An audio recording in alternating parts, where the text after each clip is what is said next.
അസ്സലാമു അലൈക്കും വറഹ്മത്തുള്ളാഹി വബറകാതുഹു. അൽഹംദുലില്ലാഹി വഹ്ദ വസ്സലാത്തു വസ്സലാമു അലാ മൻ ലാ നബിയ്യ ബഅദ. റഹീഖുൽ ഖുർആനിന്റെ 4ാമത്തെ സെഷനിലെ 16ാമത്തെ ക്ലാസ്സിൽ സൂറത്തുൽ ലൈലിലെ 12 മുതൽ 14 വരെയുള്ള 3 വചനങ്ങളാണ് നാം പഠിക്കുന്നത്. കഴിഞ്ഞ ആയത്തുകളിലായിക്കൊണ്ട് ജീവിതത്തിൽ സൂക്ഷ്മത പാലിക്കുകയും സൽക്കർമ്മങ്ങൾ പതിവാക്കുകയും ചെയ്ത വിശ്വാസികളെ സംബന്ധിച്ചും, അതേപോലെ തന്നെ ജീവിതത്തിൽ കളവാക്കുകയും അള്ളാഹുവിനെയും പ്രവാചകനെയും മതത്തെയും ഒക്കെ ധിക്കരിക്കുകയും കളവാക്കുകയും ദുഷ്കർമ്മങ്ങൾ കൊണ്ട് ജീവിതം അലങ്കരിക്കുകയും ചെയ്ത അവിശ്വാസികളെ സംബന്ധിച്ചുമൊക്കെ അള്ളാഹു സുബ്ഹാനഹു തആല പരാമർശിക്കുകയുണ്ടായി. അതിനുശേഷം ഈ അധ്യായത്തിൽ 12ാമത്തെ വചനത്തിൽ അള്ളാഹു സുബ്ഹാനഹു തആല പറയുന്നത്, അഊദു ബില്ലാഹി മിനശ് ശൈത്വാനിർ റജീം, ഇന്ന അലൈനാ ലൽ ഹുദാ, തീർച്ചയായും മാർഗദർശനം നമ്മുടെ ബാധ്യതയാകുന്നു എന്നാണ്. ഇന്ന തീർച്ചയായും, അലൈന നമ്മുടെ ബാധ്യതയാണ്, ലൽ ഹുദ മാർഗദർശനം എന്നുള്ളത്. അഥവാ മനുഷ്യരെ ചൊവ്വായ മാർഗത്തിലേക്ക് നയിക്കുക എന്നത് അള്ളാഹുവിന്റെ ബാധ്യതയാണ്. അതല്ലെങ്കിൽ സന്മാർഗത്തിലേക്ക് കടന്നു ചെല്ലാൻ വേണ്ട കാര്യങ്ങൾ എത്തിച്ചു കൊടുക്കുക എന്നത് സൃഷ്ടാവ് എന്നുള്ള നിലക്ക് അള്ളാഹു സുബ്ഹാനഹു തആലയുടെ ഉത്തരവാദിത്വമാണ് എന്നാണ് ഇതുകൊണ്ട് അർത്ഥമാക്കപ്പെടുന്നത്.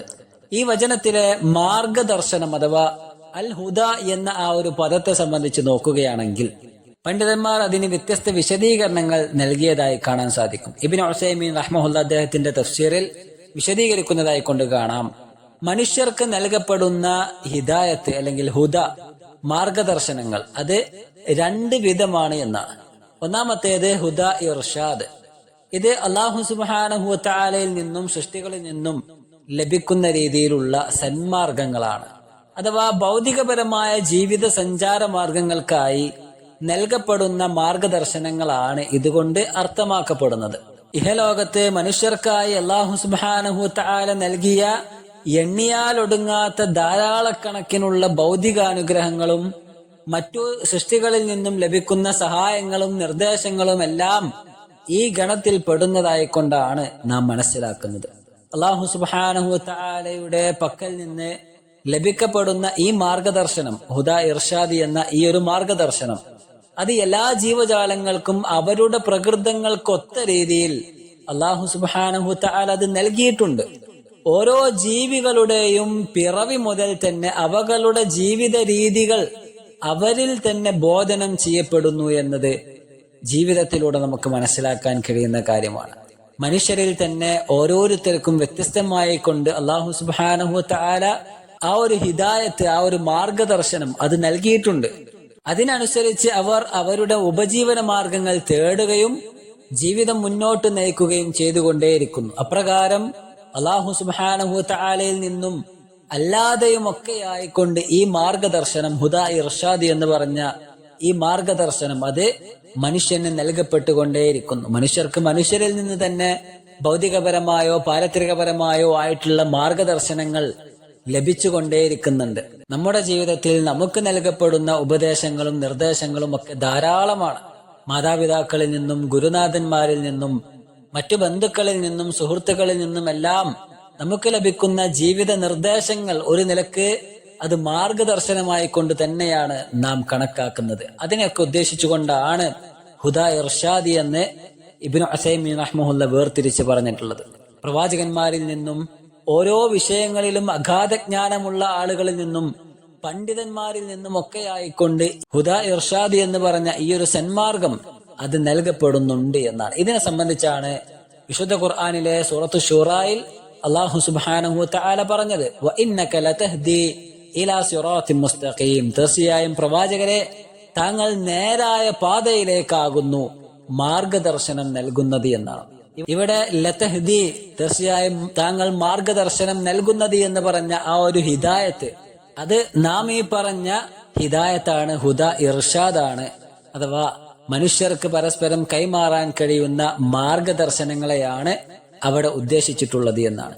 ഇനി 2ാമത്തെ ഭാഗം നോക്കുകയാണെങ്കിൽ, ഹുദ എന്ന ആ ഒരു ആശയത്തിന്റെ 2ാമത്തെ വശം നോക്കുകയാണെങ്കിൽ അതിനെ സംബന്ധിച്ച് ഇബ്നു ഉസൈമീൻ റഹ്മഹുല്ലാഹ് പറഞ്ഞത് ഹുദാ തൗഫീഖാണ്. അഥവാ ഇത് അല്ലാഹു സുബ്ഹാനഹു വ തആലയിൽ നിന്ന് മാത്രം ലഭിക്കുന്നതാണ്.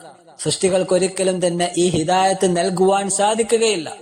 അതിലേക്കുള്ള വഴികൾ തുറന്നു കൊടുക്കുവാനും കാര്യങ്ങൾ ബോധ്യപ്പെടുത്തി കൊടുക്കാനും പ്രവാചകന്മാർക്കും സത്യവിശ്വാസികൾക്കും സദ്വൃത്തർക്കും എല്ലാം സാധിച്ചേക്കാം. എന്നാൽ അത് നേരിട്ട് നൽകുവാൻ മനുഷ്യർക്ക് ഒരിക്കലും തന്നെ സാധിക്കുകയില്ല. മറ്റു സൃഷ്ടികൾക്കോ അതും സാധിക്കുകയില്ല.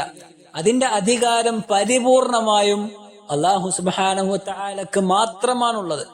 നാം ഇപ്പോൾ തൊട്ടു മുമ്പ് പറഞ്ഞ സൂറത്ത് ശൂറായിലെ 52-ാമത്തെ വചനത്തെ സംബന്ധിച്ച് പറയുകയാണെങ്കിൽ വഇന്നക ലതഹ്ദി ഇലാ സിറാത്തിൻ മുസ്തഖീം എന്ന് പറഞ്ഞ ആ ഒരു ആശയം, അഥവാ തീർച്ചയായും പ്രവാചകരെ താങ്കൾ നേരായ പാതയിലേക്കാകുന്നു മാർഗദർശനം നൽകുന്നത് എന്ന് പറഞ്ഞത് ഒരിക്കലും തന്നെ ഒരു മനുഷ്യനെ ഹിദായത്തിലാക്കുവാൻ, അഥവാ ഒരു മനുഷ്യനെ ഇസ്ലാം ഉൾക്കൊള്ളിക്കുവാൻ ഒരിക്കലും പ്രവാചകനോ മറ്റുള്ള അനുയായികൾക്കോ മറ്റു വിശ്വാസികൾക്കോ ആർക്കും തന്നെ സാധിക്കുകയില്ല എന്നുള്ളതാണ്.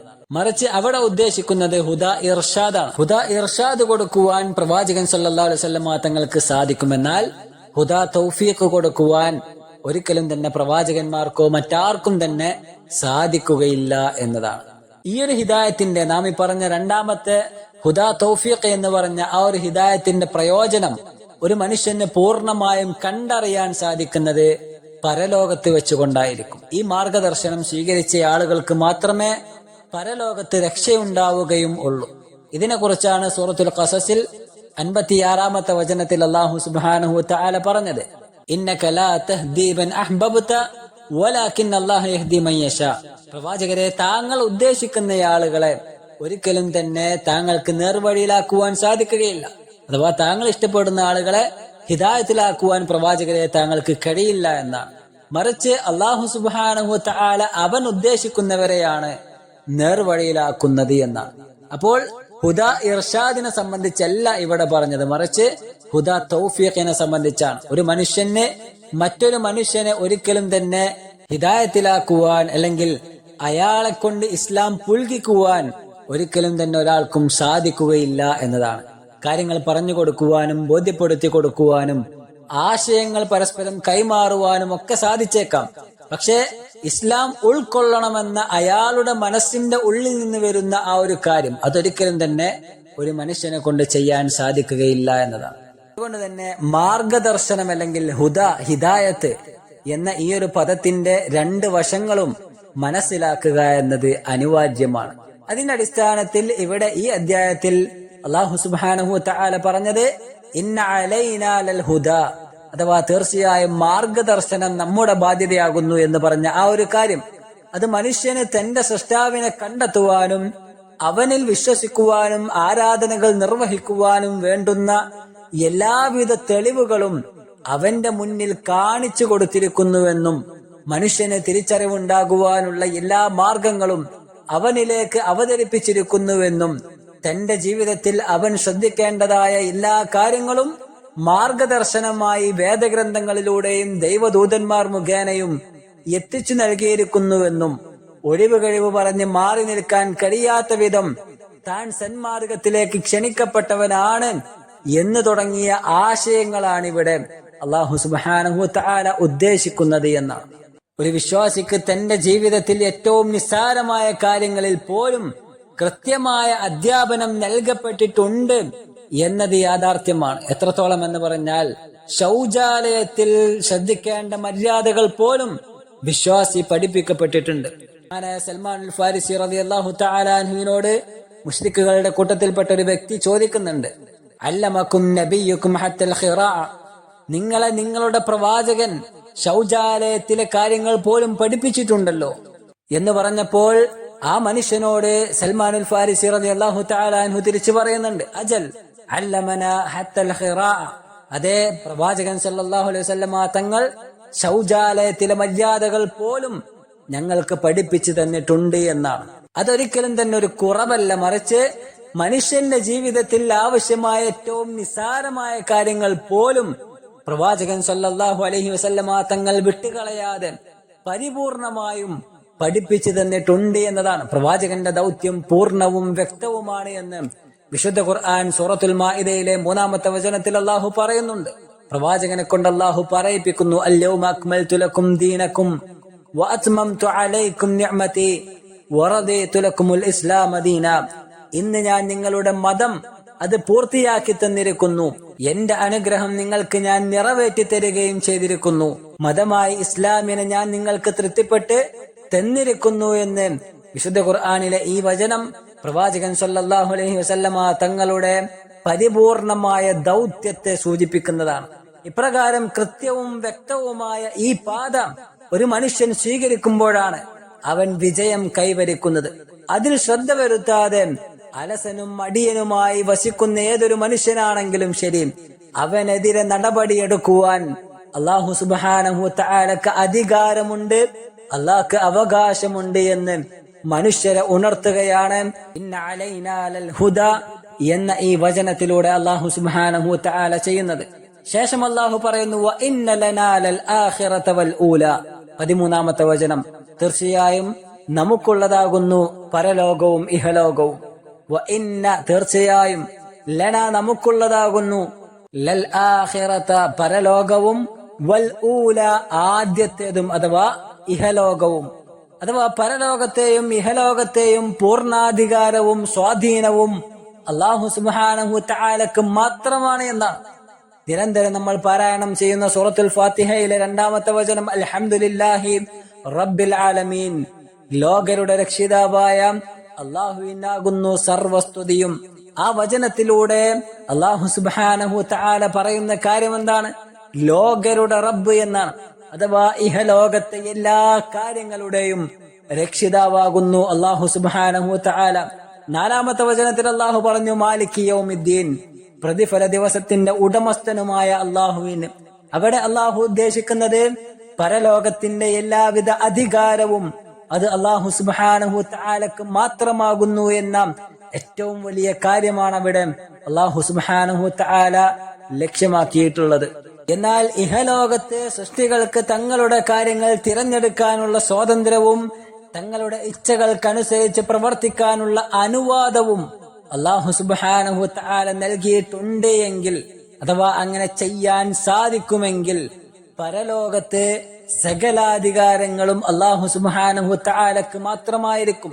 മനുഷ്യന് തന്റെ ഇച്ഛയിൽ തോന്നുന്ന കാര്യങ്ങൾ ചെയ്യാനുള്ള സ്വാധീനം അന്നേ ദിവസം അവനുണ്ടായിരിക്കുകയില്ല, അതിനുള്ള അനുവാദവും ഉണ്ടായിരിക്കുകയില്ല.